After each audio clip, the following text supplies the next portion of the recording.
My name is Eleanor, and I was 36 years old when my brother Thomas struck me across the face at our family's Christmas dinner. The silence that followed was suffocating. The kind of silence where a single fork clatters against porcelain and becomes the only sound in the world, where everyone stops breathing at exactly the same moment. A second before, I'd been moving carefully through the dining room with a tray of steaming mulled wine, navigating between laughing relatives and raising glasses, playing my part in the annual family performance. The lodge was beautiful that evening, the kind of beautiful that costs money, attention, and years of careful management. Everything gleamed. The candles, the silver, the faces of people who smiled while taking what I had earned. Then Thomas's chair scraped back behind me with a sudden violence that made several people look up. He stepped directly into my path, and I stumbled just enough to brush against his expensive suit jacket. A few drops of wine spilled across his sleeve. Just a few. The kind of small accident that happens at thousands of family tables every Christmas, barely worthy of notice.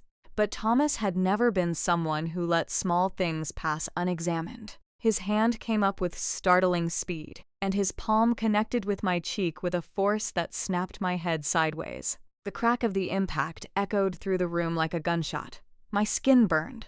My eyes watered from the shock, and I felt something warm trickle. Was it tears or blood? I refused to let myself cry. I refused to give him that. But I couldn't control the way my vision blurred slightly, or the way my whole body went rigid, as though I'd been turned to stone. Thomas was still moving, his finger jabbing toward me like I had deliberately destroyed Christmas itself. "What are you, blind?" he shouted, his voice dripping with contempt, and something that sounded almost like hatred. No one moved. No one stepped forward. No one's voice rose in my defense. My mother, Victoria, rushed toward him, but not to see if my face was all right, not to comfort me or check for blood. She rushed to dab his sleeve with a napkin, making soothing sounds, treating him like the victim. My father, Peter, looked at me with a coldness I had spent years pretending not to notice. When he finally spoke, his voice was quiet and even, which somehow made it worse than if he'd shouted. "Apologize to your brother," he said flatly, "or leave this house." I stood there with one hand against my burning cheek, staring at the people I had protected financially for years. The people whose lives I had held together with contracts and money and careful silence. They looked back at me like I was the problem, like I had somehow deserved this, like my existence in this room was an inconvenience they'd finally had enough of. I did not scream. I did not beg. I did not defend myself or explain that the wine had been an accident, that I had been nothing but careful for years. I simply placed the tray down on the nearest table, slowly, deliberately, so that everyone could see me making a choice rather than reacting. Then I turned toward the front door and walked out into the freezing Christmas night without looking back. But at 8 lighting the next morning, I left a package on their doorstep. It was wrapped in deep red paper with a gold ribbon tied carefully around the lid. From the outside, it looked like a Christmas gift. That was intentional. And what they found inside made every single one of them panic so deeply that their calls and messages flooded my phone for 3 days straight. Before I tell you what was in that package, I want to ask you something. Are you warm right now, or are you cold? Are you sitting somewhere safe, somewhere that feels like home? Because for most of my life, I was in the same room with people who claimed to be my family, and it was the most dangerous place I'd ever been.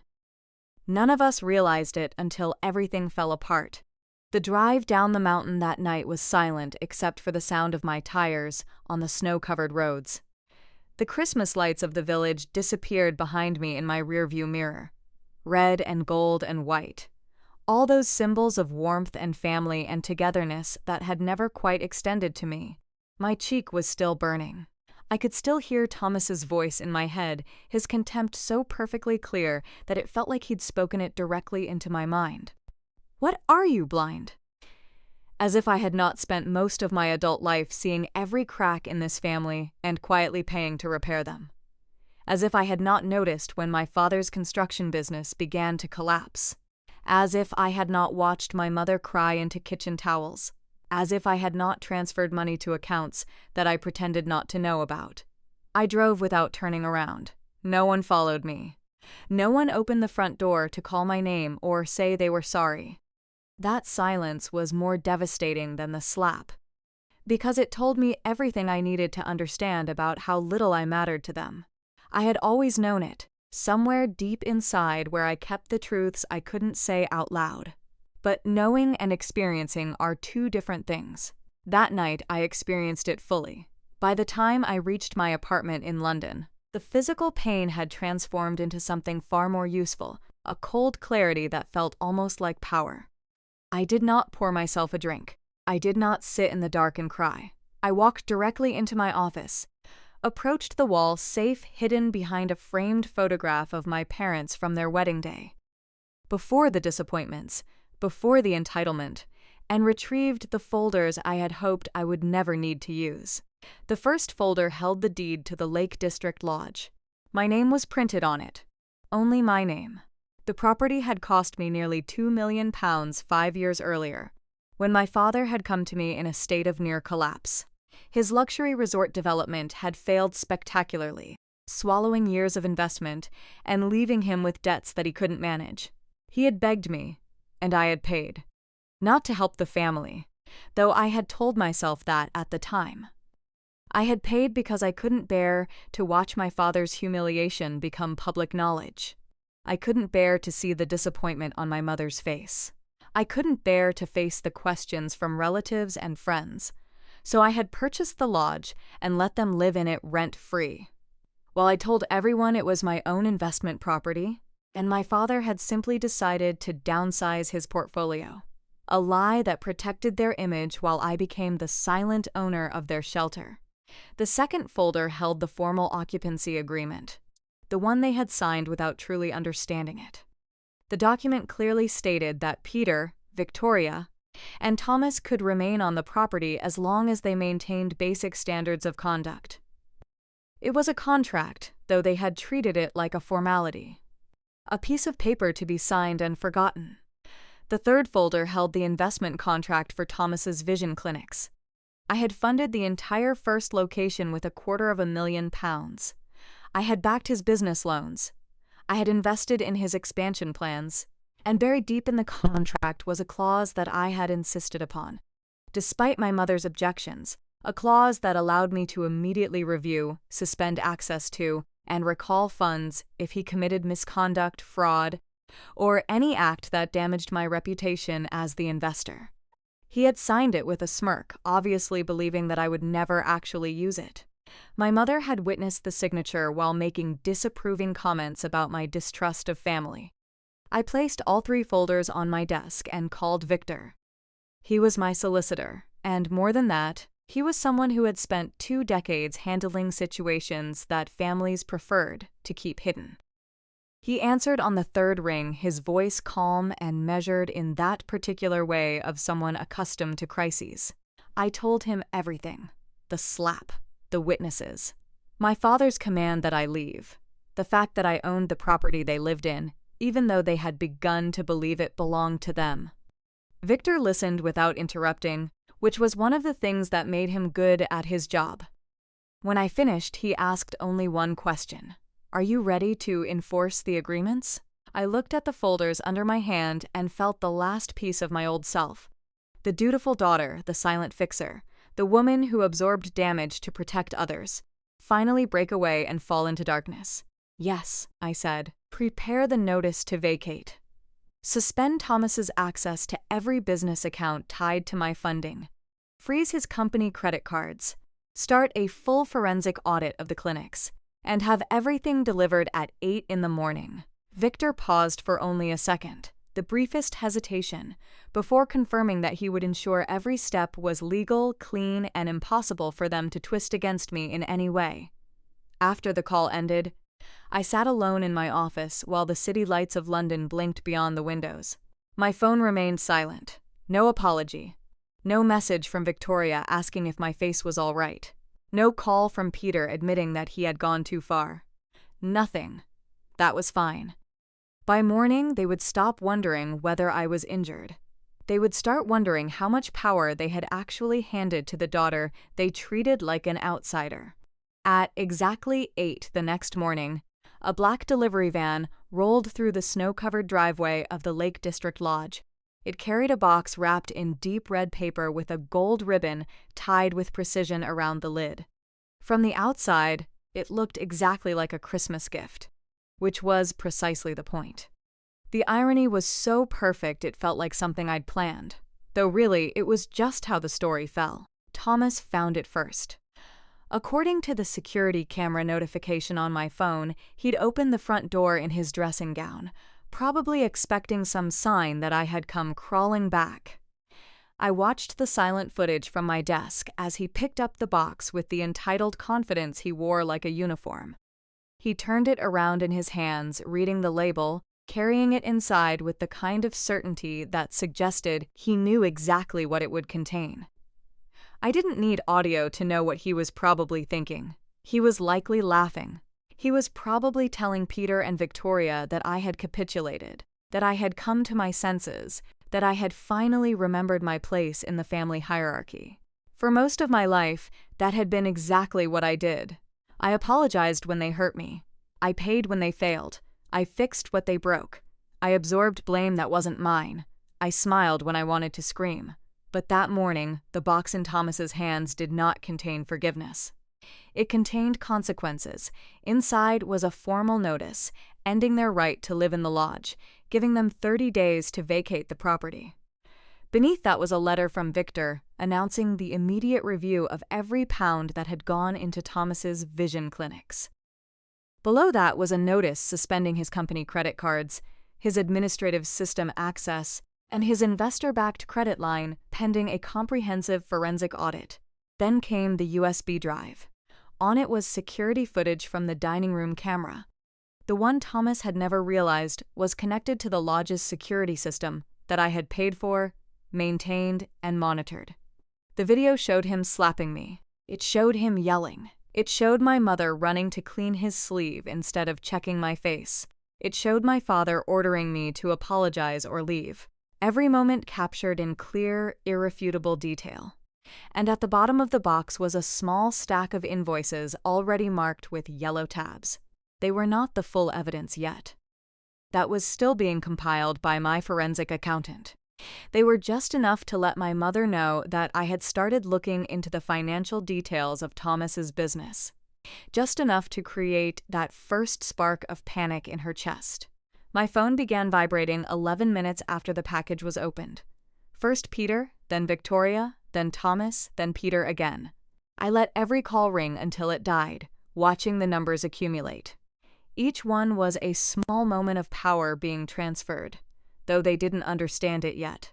They thought this was about Christmas dinner. They thought this was about a slap. They had no idea what was actually coming.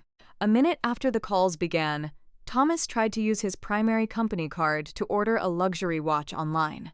The fraud alert came straight to the dashboard that Tessa had already helped me set up to monitor his spending. Declined. His face must have gone pale. He tried a second card. Declined. Then he attempted to log into the clinic management portal. Suspended pending audit. That was when the real panic began to take hold.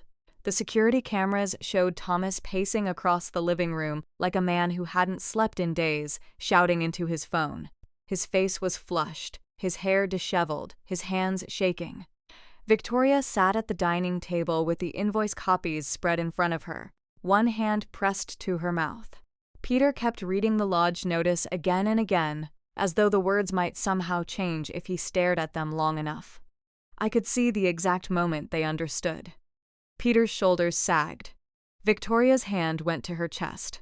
Thomas's pacing became more frantic. They understood, finally, that this was not a family dispute that could be managed with tears or apologies or promises to do better.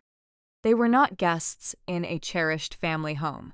They were occupants in a property that belonged entirely to me. Thomas was not a self-made businessman operating his own successful enterprise. He was running a company built entirely with my money and secured entirely by my guarantees. Peter was not the head of the family empire. He had been living inside a safety net woven by the daughter he had just thrown out into the snow. The lodge did not go dark. I was not like them, despite what their selfishness might have suggested. I did not cut off their heat or leave them in danger. Basic power, water, and heating remained active because I was still, despite everything, someone who would not deliberately cause suffering to people I'd once loved. But every luxury system connected to my accounts was suspended.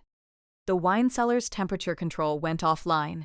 The private garage app stopped working.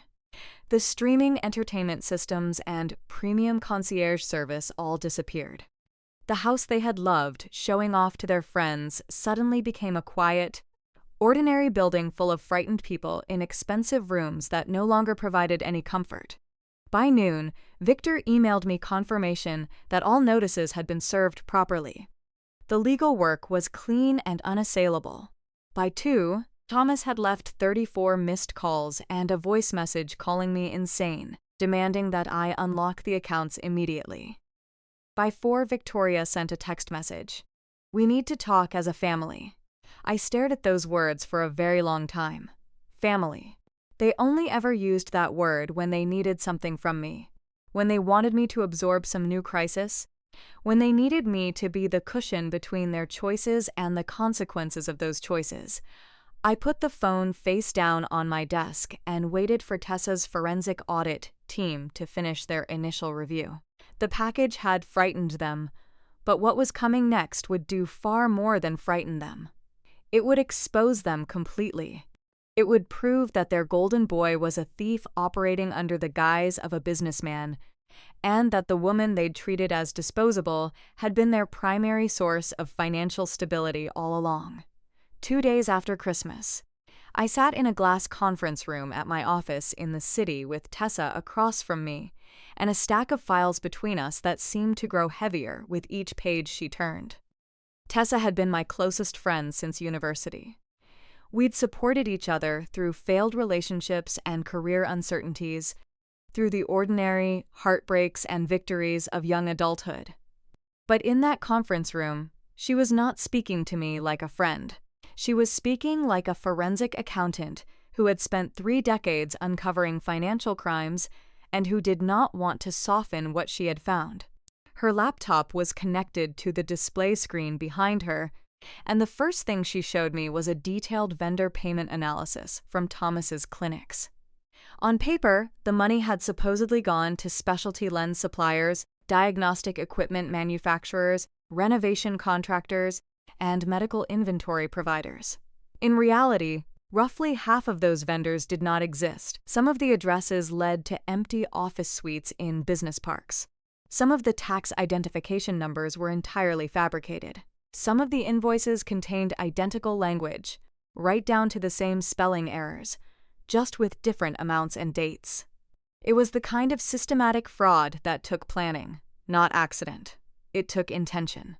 Tessa clicked to the next slide, and I felt my stomach tighten. Payments labeled as emergency optical equipment had been redirected to accounts that were connected directly to Thomas.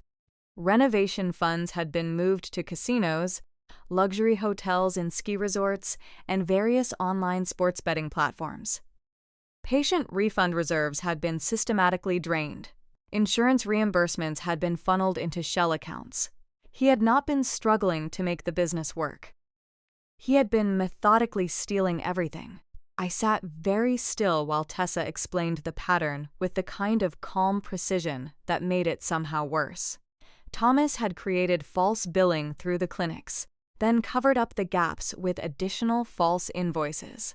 The clinics looked successful on paper because he kept opening new locations with capital that I supplied, but behind the polished waiting rooms and expensive branding was a financial sinkhole that deepened every single month. He had been using my investment as a personal fund to pay off old debts, to create an illusion of growth and success, and to finance a lifestyle that he had absolutely no right to live.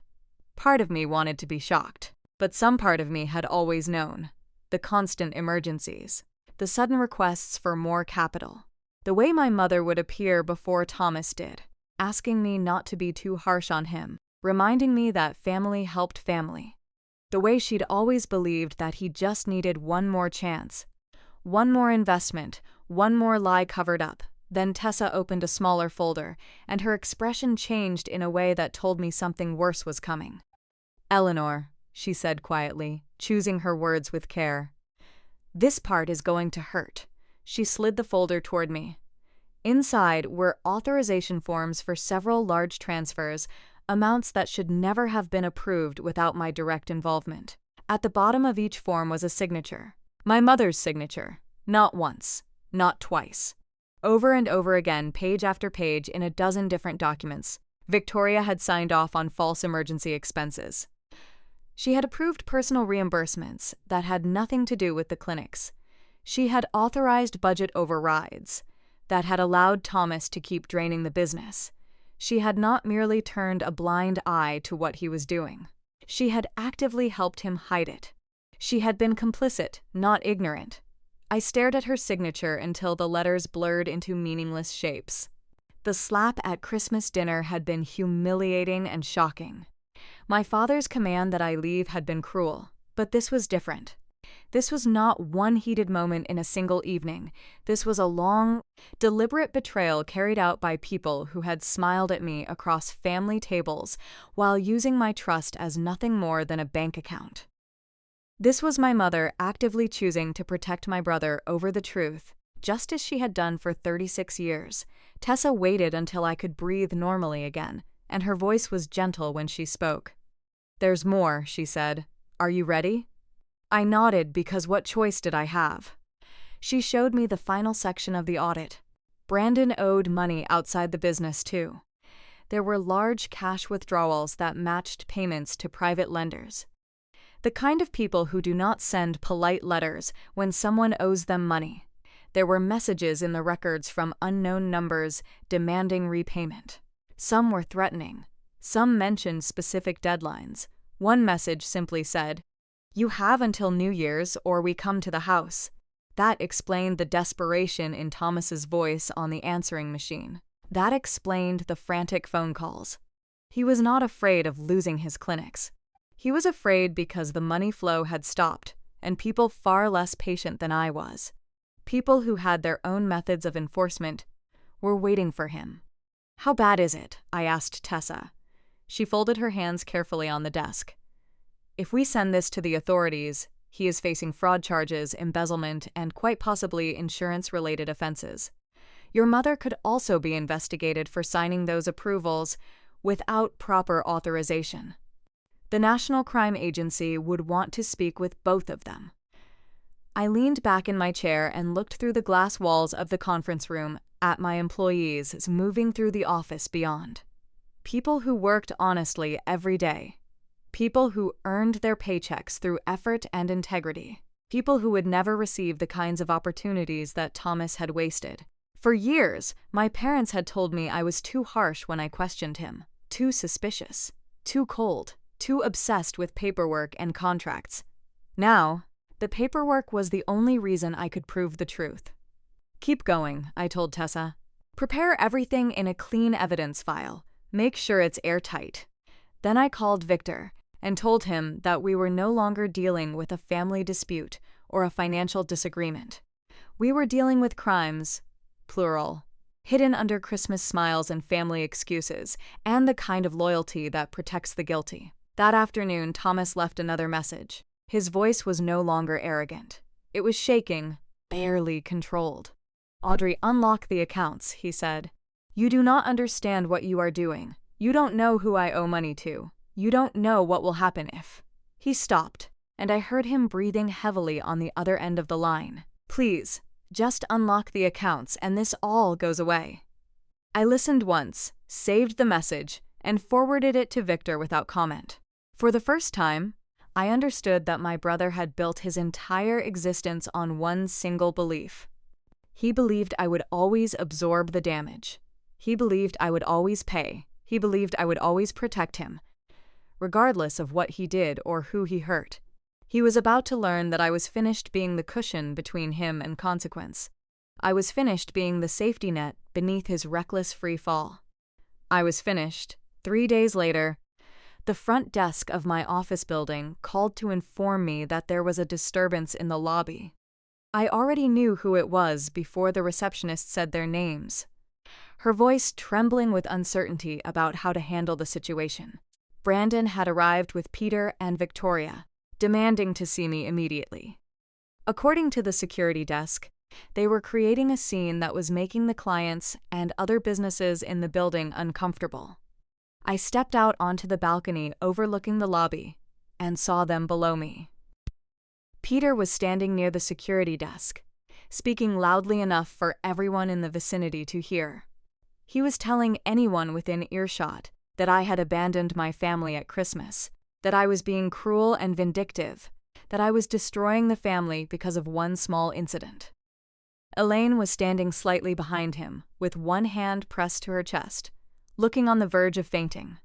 Thomas was pacing between them like a caged animal, his hair disheveled, his designer coat only half-buttoned, his face pale in a way I had never seen before. He looked less like the confident man who had slapped me, and more like someone who had not slept since the money stopped flowing. I instructed the security team to bring all three of them to the executive conference room. When they entered, they found me seated at the head of a long wooden table. Victor sat to my right with a recording device already visible and clearly intentional. Tessa sat to my left with her laptop open and the evidence file organized and ready. The room was intentionally arranged to be a display of power. Their power stripped away, mine absolute. That was the first moment I saw doubt flicker across Thomas's face. He had expected tears. He had expected guilt. He had expected the version of me who always lowered her voice in public, who prioritized family appearance above truth, who would never dream of bringing her personal crisis into a professional space. That woman was not in the room anymore. She had walked out into a Christmas night and never come back. Peter started first, using the same stern tone he had employed at the dining table. "Eleanor, this has gone far enough. You are punishing your mother on Christmas week because of one argument, one moment of anger. This is not who you are." I looked at him without blinking. "One argument?" I asked quietly. "Is that what you're calling it?" Victoria immediately began crying, saying she had barely slept since I left, saying the lodge felt like a prison, saying the neighbors were asking questions about why they'd stopped attending social events. She kept repeating that she didn't understand how I could do this to my own family. Thomas slammed both of his hands flat on the table and shouted, "Stop playing games and turn the accounts back on. I need access today. Today, Eleanor. Do you hear me? This is not a negotiation." His desperation filled the entire room. It was palpable and desperate and pathetic. Peter turned to him sharply, and I watched something click in his mind. The realization that his son was not angry about pride or principle. He was afraid of something far more concrete. I pressed a button on the table, and the screen behind me lit up. First came the video from Christmas dinner. The slap, the shock on everyone's faces, my hand going to my cheek, the silence. Elaine rushing to clean Thomas's sleeve instead of checking my face. Peter opening the door and ordering me to leave or apologize. The video played without sound, which somehow made it worse. No one spoke while it played. When it ended, I pressed the button again. Then came the lodge deed, displayed in massive letters on the screen. My name, the property value, the ownership date. Then the signed occupancy agreement, with their signatures clearly visible. Then the investment contract for Thomas's clinics. With his signature and Victoria's witness signature, Thomas looked away. Peter's jaw tightened until I could see the muscle working beneath his skin. Victoria whispered my name like she wanted to stop me before I reached the part she feared most. I continued without hesitation.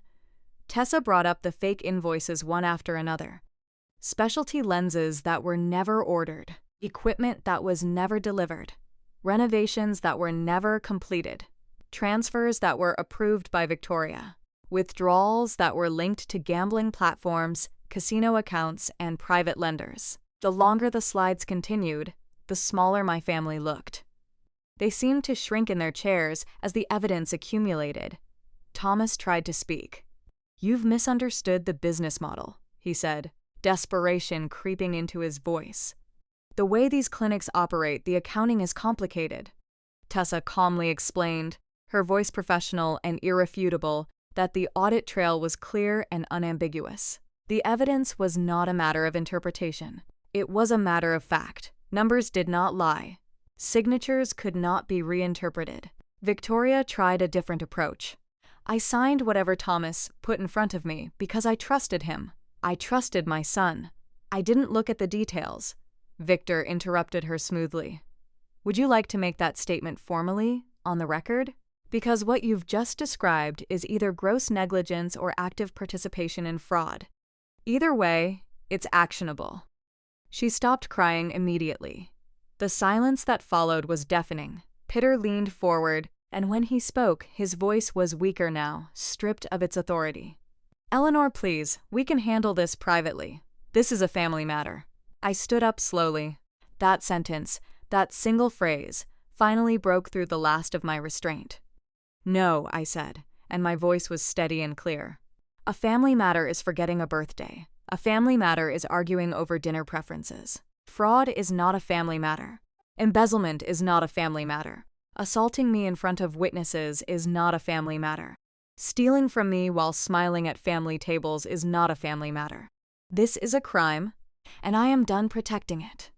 Thomas's face twisted with rage, but fear kept him locked in his chair. He could not hit me here. He could not intimidate me here. He could not make this go away through anger or manipulation. I placed two options on the table in front of them. "You can leave the lodge within the remaining notice period. Return all company property. Cooperate fully with the audit, and stop contacting my employees. Or Victor delivers the evidence file to the National Crime Agency before the end of business today. Those are your choices. There are no others." Victoria reached for Peter's arm. Thomas stared at the screen like he could burn the evidence away through sheer force of will. For once, none of them had a threat that worked on me. No guilt, no shouting, no invocation of blood or history. Their tools had been rendered useless. Victor closed the folder with a soft sound that felt like a gavel coming down. "Security will escort you out," he said. "You have until 5 to make your decision. After that, the file goes to the authorities." As they stood, Thomas leaned toward me and whispered something. A threat, I assumed, though I couldn't quite hear it. I looked at him directly, and for the first time, I let him see no mercy in my expression. "For once, Thomas," I said quietly, "neither do you." When the door closed behind them, I exhaled slowly. My hands were shaking under the table, but not from fear, from release. They had come to break me down, to remind me of my place, to pull me back into the role I'd been assigned. Instead, they had walked out knowing I could bury every lie they had built together. The week that followed was a kind of agony for them, though I only knew about it through the security cameras and the brief reports Victor provided. The lodge became something none of them recognized. Not because the rooms had changed, but because truth had finally moved in and taken a seat at every table. Thomas no longer pretended to be in control. He spent most of his time locked in his room, having frantic conversations on his phone, his voice rising and falling between desperate negotiation and outright panic.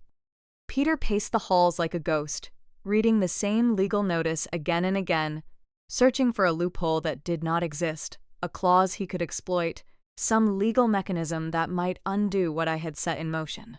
Victoria moved through the kitchen like someone sleepwalking, sometimes crying, sometimes snapping at Peter, sometimes defending Thomas, even in the privacy of their own home. Even after everything she had seen and understood, she still wanted to believe there was some explanation that would make him her golden boy again, some context that would excuse what he had done. But the outside world was closing in with relentless precision. The clinic's staff began calling about frozen payroll access. Medical equipment vendors demanded immediate payment for previous supplies. Patients complained that appointments were being canceled without explanation. Insurance companies began asking uncomfortable questions about the clinic's financial status and operational changes. And then the private messages started reaching Thomas. More frequently, more urgently. According to the security logs that Victor reviewed, Thomas received 6 calls between midnight and 2 in the morning on one particular night. Calls from unknown numbers that made him pace through the house barefoot and shaking, checking rooms, looking out windows, behaving like a man hunted. The irony was almost too perfect. For years, my parents had accused me of being cold and calculating because I protected my finances with contracts and safes and professional advisors. But they had raised a son who knew exactly where to find the things they valued most. He knew their weaknesses. He knew their vulnerabilities. He knew where my mother hid the things that mattered most to her. Around 3 in the morning, according to the security footage that was later reviewed and preserved by Victor, Thomas entered his parents' bedroom while they slept. Victoria kept a small locked box beneath the bed, a place she had kept for emergencies. Inside were cash envelopes from her personal savings, jewelry that had been in the family for decades, old documents, and the few valuables that they had not already sold or borrowed against. Thomas knew the code because Victoria had trusted him with it years before. He opened the box and took everything.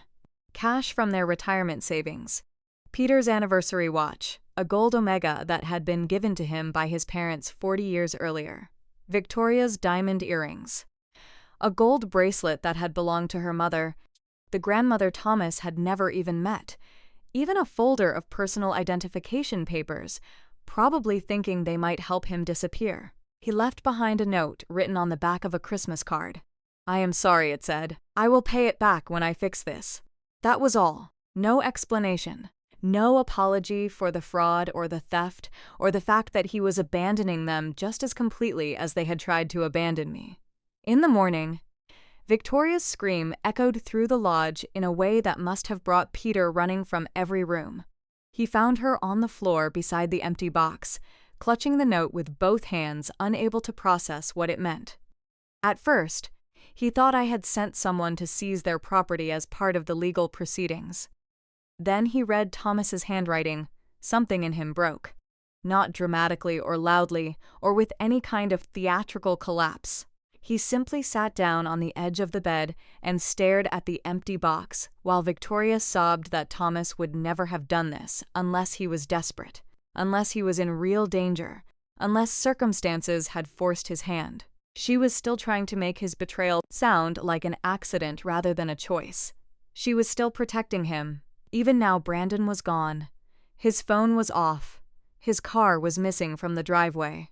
And the parents who had thrown me out for brushing against his jacket were left with nothing, because the son they protected had emptied their last safety net. The metaphor was so perfect it seemed almost fictional. But it was real. The 30th day arrived under a gray winter sky. The county officers came first, followed by the property team that Victor had arranged. Everything was legal, documented, and calm. That made it worse for my parents. There was no dramatic fight to win. No emotional speech to change the outcome. No appeal to blood or memory that could alter what was happening. They had signed the agreement. They had violated its terms.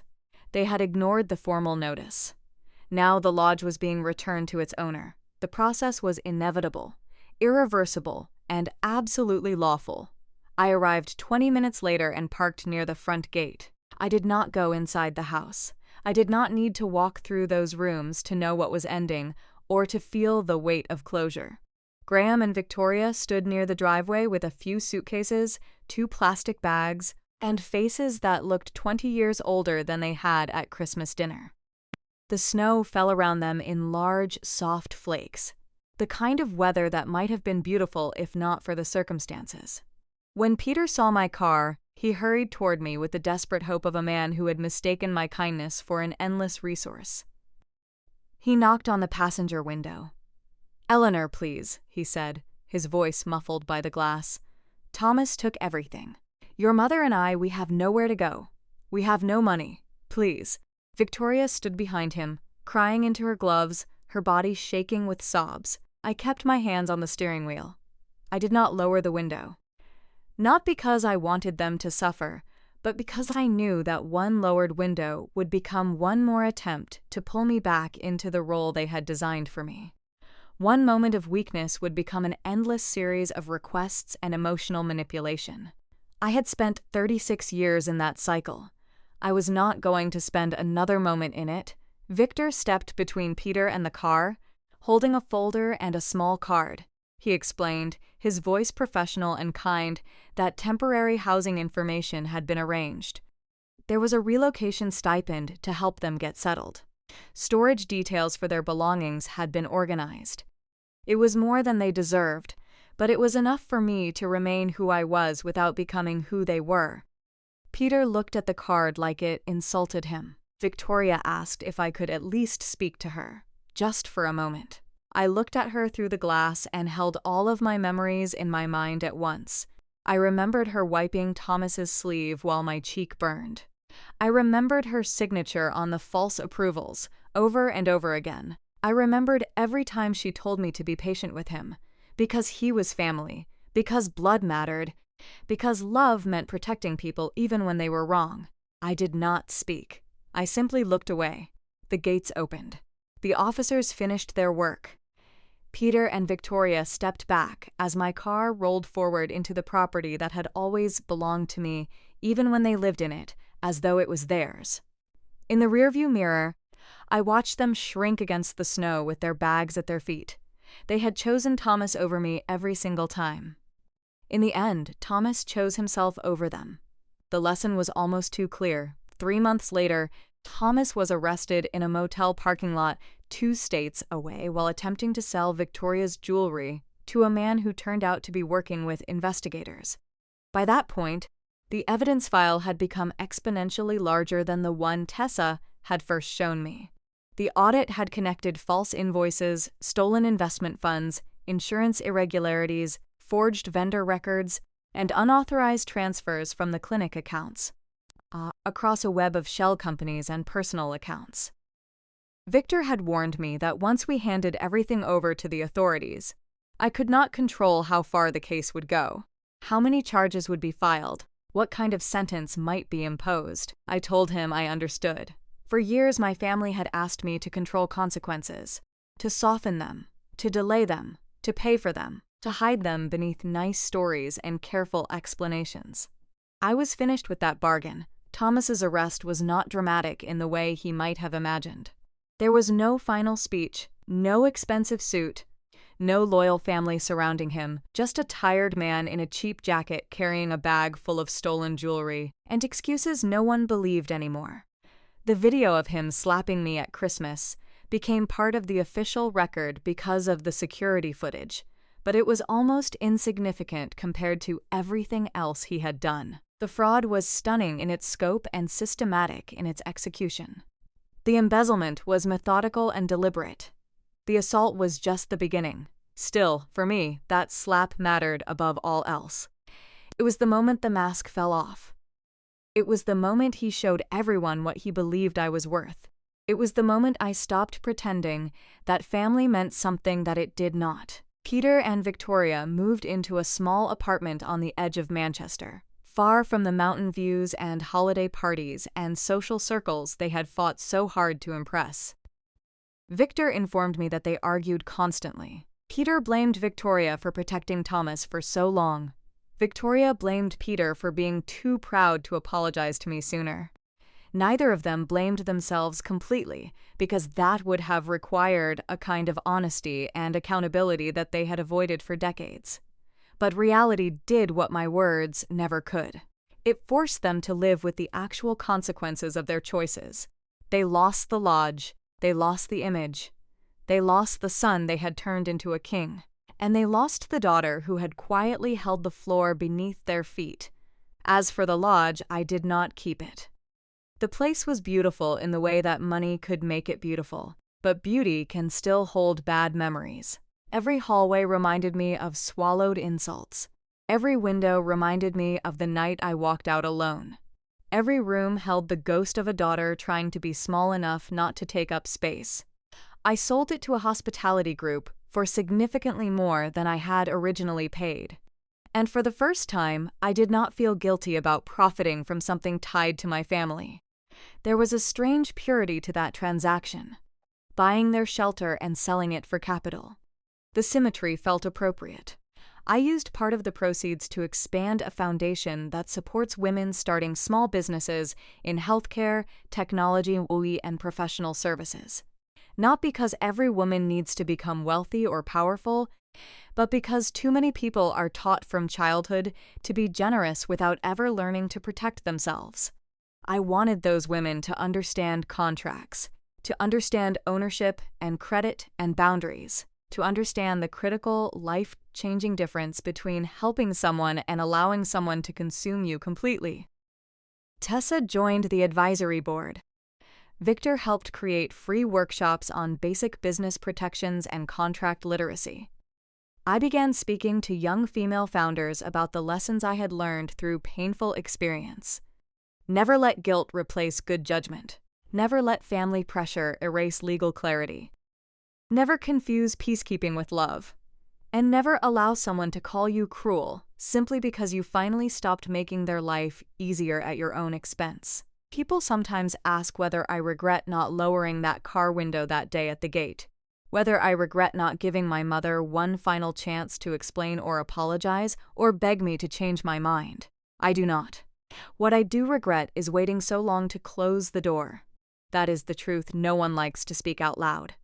Toxic families do not always look toxic from the outside. Sometimes they smile perfectly in holiday photographs. Sometimes they sit around expensive tables and laugh about memories. Sometimes they use the word family while using you as a wallet, a shield, and a scapegoat. But real family is not built on fear, humiliation, or one person's endless sacrifice. Real family requires respect. It requires accountability. It requires care that moves in both directions. It requires someone to stay even when staying is difficult. Real family does not demand that you remain small so that someone else can shine. What happened to Thomas was not revenge in the childish sense. I did not destroy an innocent person who had done nothing wrong. I stopped protecting a guilty person who had systematically lied and stolen and manipulated. I simply let him experience the consequences of his own actions. Yes. What happened to Peter and Victoria was not random cruelty. It was the natural and inevitable result of choosing appearances over truth and favoritism over fairness. It was what happens when you teach a child that he is special enough to be exempt from accountability. It was what happens when you prioritize protecting that child over protecting the daughter who kept you afloat. Consequences are not cruel. They are simply physics. My life now is quieter. I have friends who ask how I am and actually listen to the answer, without planning what they will say next. I have work that matters and feels significant. I have mornings where my phone is not full of emergencies created by people who never planned to thank me. Peace felt strange at first, because I had spent so long confusing chaos with connection. I had believed that if I was not in constant crisis mode, helping or fixing or managing something, then I was not loved. But peace is not empty. Peace is the sound of your own life finally belonging to you. So if you are listening to this and someone in your life keeps hurting you, then asking you to forgive them because of blood or history or guilt, remember this story. Forgiveness does not require access. Kindness does not require surrender. Love does not require you to stand still while someone destroys you. Sometimes the most valuable lesson you can learn is that walking away is not weakness. Sometimes it is the first honest act of self-respect you have ever given yourself. And if you were in my position after being slapped, humiliated, used, and betrayed by the people who were supposed to love you, would you have lowered that car window? Would you have given them one more chance to convince you that you owed them something? Or would you have driven through the gate and finally chosen yourself?